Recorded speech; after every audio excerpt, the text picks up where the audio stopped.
Il est une figure controversée du pape depuis les années 2000, tant il est habitué à susciter la polémique et à choquer le public avec ses déclarations. Et bien qu'il soit heureux et marié dans les bras de l'avocate Mylène Chiche-Portiche, rencontrée en 1982 et devenue mère de ses 3 enfants, il n'y a pas que le sujet de l'immigration qui anime Éric Zemmour. En 2014, alors qu'il était de passage sur l'antenne de iTélé, il s'en est pris au mariage d'amour, qu'il considérait comme un mythe. Pour lui, le sacre n'est qu'un conditionnement social. Si est un mythe, la fausse liberté du sentiment, a poursuivi l'ancien chroniqueur de On n'est pas couché, et en plus, si est un mythe destructeur. La raison, selon Éric Zemmour, le mariage pousse au divorce de masse. Convaincu de son argument, il ajoute, le mythe du mariage d'amour finit par le divorce. Il ne faut pas croire que l'amour seul fonde le mariage.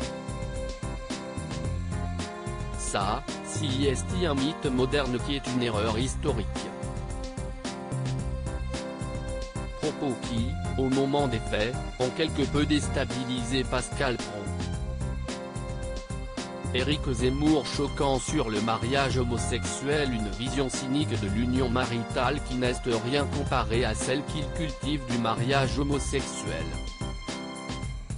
En 2012, alors qu'il était sur les ondes de RTL, Éric Zemmour a dit tout le mal qu'il pensait du mariage pour tous, scène prenant violemment au lobby gay. Le mariage de 2 personnes homosexuelles ou lesbiennes, pour lui, n'a rien de bon. Pourquoi ne pas également demander le mariage entre un père et sa fille, entre un frère et une sœur, entre 3 ou 4 personnes qui s'aiment? Pourquoi refuser la polygamie, avait-il lancé. Il allait encore plus loin en s'exprimant ensuite sur l'homoparentalité, un concept qui repose sur la négation du réel, l'enfant reposant par nature sur la rencontre d'un homme et d'une femme, à ses yeux.